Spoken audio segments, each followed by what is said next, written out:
नमस्कार, आप देख रहे हैं भारत और मैं हूं आपके साथ खुशी सिंह। स्वागत है आपका हमारे स्पेशल प्रोग्राम फिल्मी रंग में।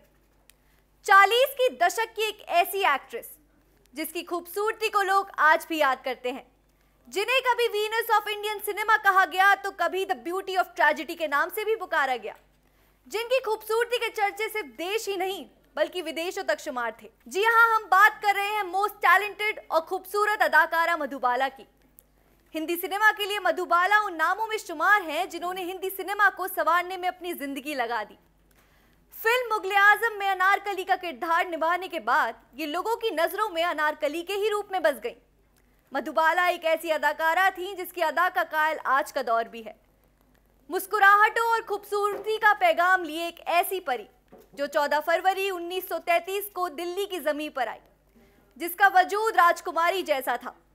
अगर आप उनकी निजी जिंदगी में झांक कर देखेंगे तो ढेर सारी खुशियों के साथ गहरा दर्द भी भरा हुआ है। तो आइए आपको बताते हैं उनकी जिंदगी से जुड़ी कुछ दिलचस्प बातें। उसकी खूबसूरती के थे सब दीवाने, वो करती थी करोड़ों दिलों पर राज, कम उम्र में ही दुनिया को कहा अलविदा। मधुबाला का जन्म 14 फरवरी 1933 में दिल्ली के पश्तून मुस्लिम परिवार में हुआ था। मधुबाला के 11 भाई बहन थे। इनके पिता का नाम अताउल्लाह और माता का नाम आयशा बेगम था।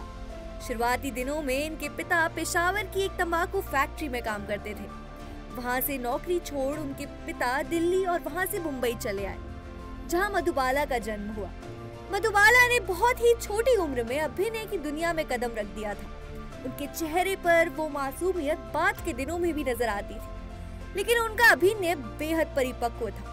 उन्होंने 14 साल की उम्र में एक परिपक्व लड़की का किरदार निभाकर सभी को चौंका दिया था। मधुबाला के किरदार आज भी याद किए जाते हैं। मधुबाला का परिवार अपनी जरूरतों को पूरा करने के लिए संघर्ष कर रहा था। उनके पिता अताउल्लाह काम की तलाश में अक्सर अपनी बेटियों को फिल्म स्टूडियो ले जाया करते थे। मधुबाला को तब मुमताज बेगम के नाम से जाना जाता था। मात्र 9 साल की उम्र में उन्हें फिल्म बसंत के लिए साइन कर लिया गया था। कुछ ही समय में मधुबाला लोगों के बीच पहचान बनाने लगी और वर्ष 1939 में उनकी फिल्म महल को एक बड़ी सफलता मिली, जिसने उन्हें पहचान भी दिलाई।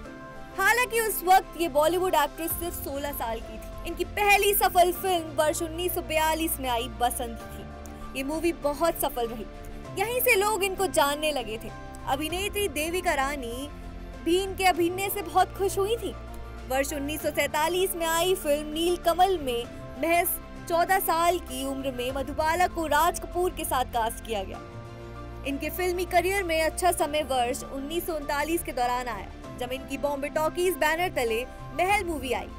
पहले इसमें मशहूर अभिनेत्री सुरैया को चुना गया, किंतु स्क्रीन टेस्ट के दौरान फिल्म निर्देशक कमाल अमरोही ने मधुबाला को ही चुना था। इसके बाद मधुबाला ने दुलारी, बेकसूर, तराना, बादल आदि फिल्में एक के बाद एक ताबड़तोड़ अभिनय किया।